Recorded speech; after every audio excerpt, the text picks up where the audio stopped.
Hi friends, welcome to my YouTube channel ঋতুস mini blog. তো আজ হচ্ছে বিশ্বকর্মা পূজা। আর বিশ্বকর্মা পূজা বলতেই আমরা বুঝি ঘুড়ি ওড়ানো। তবে আজকাল আর অত ঘুড়ি দেখা যায় না। ছোটোবেলায় যেরকম দেখতাম চারিদিকে শুধু ঘুড়ি আর ঘুড়ি, শুধু ওই দিনটাই কেন, তার আগের সপ্তাহ থেকে 2 সপ্তাহ ধরে শুধু ঘুড়িই দেখে যেতাম। কিন্তু এখন আর সেই সবটা নেই। এখন মানুষের ফোন, অনলাইন সব কিছু, অনলাইন গেমিং করে বাচ্চাদেরকে থেকে শুরু করে সবার অবস্থা এখন এমন যে ওরা মনে হয় আর ওই ঘুড়ি ওড়ানোর ব্যাপারটাতে অত এনজয় করে না। তবে আমি 90s কিড, আমি এখনও এনজয় করি। আমার কাছে ঘুড়ি ওড়ানোটা এখনও ততটাই মজা লাগে যতটা ছোটোবেলায় লাগতো। তবে এখনও আমি ছোটোই আছি।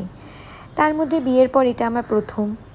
বিয়ের আগেও আমি এই বাড়ির ছাদে এসেই ঘুড়ি ওড়াতাম, কিন্তু তারপরও বিয়ের পরের ব্যাপারটা তো একটু আলাদাই হয় না। তো যাই হোক, বররা আর বরের সব বন্ধুরা, তার সাথে আরও আমি, বোন, সবাই আছি। আমরা সবাই মিলে ঘুড়ি উড়াতে প্রচণ্ড প্রচণ্ড ব্যস্ত। আর তারপরে ওয়েদারটাও এত সুন্দর ছিল। ছোটো থেকে দেখছি এই দিনটা কিন্তু খুব একটা রোদ ওঠে না, একটা কেমন মেঘলা থাকে, বৃষ্টি হয়। একবার তো এত বৃষ্টি হয়েছে ঘুড়ি ওড়াতেই পারিনি। যাই হোক, এবারে কিন্তু সেরকম কিচ্ছু না। এবারে ঘুড়ি ফুড়ি সবে ওড়াতে পারছি, কারণ ওয়েদারটা সত্যি প্রচণ্ড ভালো। কিন্তু এতটাই কড়া রোদ ছিল যে দুপুরটা ওড়াতে পারিনি।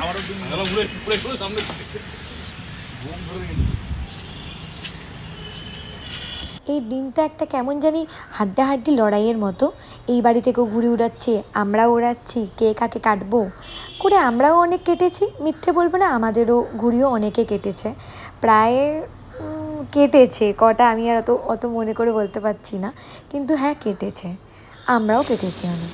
আমি ঘুড়ি উড়াতে পারি না, তবে তোমরা ভিডিওটা দেখতে থাকো। আমি একটু চেষ্টা করেছি, কিন্তু সেটা আমি একটু পরে দিয়েছি।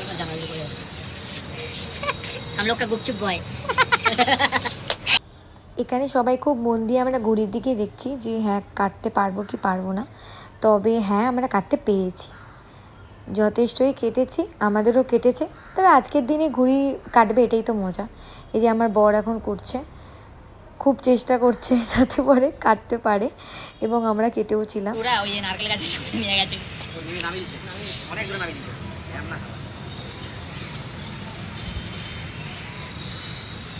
ছাদের এপারে ছিল, ওপারে যে আটকা গেছে, ওই পারে চলে গেছে ঘুড়ি জলের লাটটা রেডি। টোটাল স্টিকটা अभी दुबई में सुबह हुआ ঘুড়ি যেমন ওড়ায় সেরকম টান।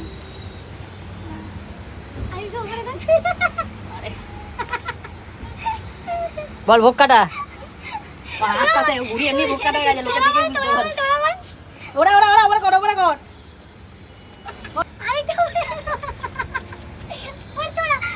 টান টান টান টান টান টান টান পরপর 4টে ঘুড়ি কেটে যাওয়ার পর এই আরেকটা ঘুড়ি, 5 নম্বর ঘুড়ি আমরা চেষ্টা করছি আবার ওড়ানোর সাথে সাথে মাথার মধ্যে এটাও ঘুরছে যে দুম করে কেউ এসে কেটে না নেয়। তবে এটাই তো মজা যে ঘুড়ি কাটবে। ওই একটাই তো দিন যেদিনকে বোকারটাও শুনতেও ভালো লাগে আর নিজেদের বলতেও ভালো লাগে, তাই না বলো? তোমরা কেমন কে কেমন কাটালে আমাকে কিন্তু অবশ্যই জানিও। সেই দিনের পুরোটা দিন কিন্তু আমি এই আকাশের দিকে তাকিয়েই বসেছিলাম, আর ঘুড়ি পেয়েওছি 2টো আমি কুড়িয়ে। এটা কি মজার ব্যাপার না? হ্যাঁ, এটা কিন্তু দুর্দান্ত ব্যাপার কুড়িয়ে পাওয়াটা। ওই আর কি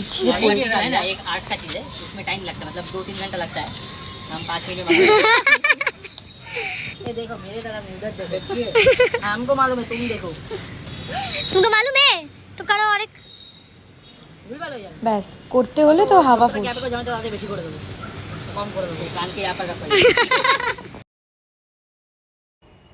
সোনু যে এত হাসি কেন পাচ্ছে, হেসেই যাচ্ছে, সেটা তো বুঝতেই পারলাম না। তখন আমরাও হেসে দিয়েছিলাম, বাট পরে আমরা ওকে জিজ্ঞেস করলাম যে এত হাসলেই বা কেন। হাসার প্রপার কোনো রিজন পাওয়া যায় না, আর আমাদের প্রপার রিজন দরকারও নেই। আমরা হাসতে ভালোবাসি, আমরা হেসে যাব, বুঝেছো? হাসি শরীরের পক্ষে কিন্তু খুব ভালো। আজকে পুরো দিনে সত্যি এত এনজয় হয়েছে। তারপরে দিনটা এতটা মজা করে কাটলো। তবে হ্যাঁ, একটা কথা আমি বলতে চাই যে ঘুড়ি ওড়াচ্ছ ওরাও, সুতোগুলো খুব শার্প হয় তো, মানে প্রচণ্ডই শার্প হয়। তো সেই কারণে সেই দিনটা বা ধরো পুরো সপ্তাহটা একটু সাবধানে বাইক সাইকেল চালানো উচিত। কারণ আমি দেখেছি, নিজের চোখেই দেখেছি একজনের পুরো মুখটা কেটে যেতে ওই বাইক চালাতে গিয়ে। তো সেই কারণে ওই দিনটা একটুখানি সাবধানে, ওই দিনটা বলবো না, ওই আশেপাশে দিনগুলো একটু সাবধানে মানে বাইকটা চালা। কারণ যতই হোক একটা মানুষের লাইফ রিস্কও তো হয়ে যায় না, যদি গলায় ফলায় লেগে যায়। তো তো যাই হোক, দিনটা এনজয় করো। কে কেমনভাবে এনজয় করলেও আমাকে জানিও। আমি খুব এনজয় করেছি, খুব একটা পারি না ঘুড়ি ওড়াতে, তাও চেষ্টা করেছি, এবং ওড়াতে না পারলেও উড়ে যাওয়ার পর একটু ধরেছিলাম। এমন নয় যে নিচে নেমে গেছে, ওপরেই ছিল, আর হাওয়াটাও ভালো ছিল, তো কোনো অসুবিধা হয়নি। এই যে আমরা চেষ্টা করছি যাতে একটা ঘুড়ি আমরা কাটতে পারি, এবং আমার যতদূর মনে, তারপর একটা ঘুড়ি আমরা কেটেও ছিলাম। বোন, এগুলো তুই এখন ওড়াবি না, উড়িয়ে নে, সব তো তুই ওড়াছে।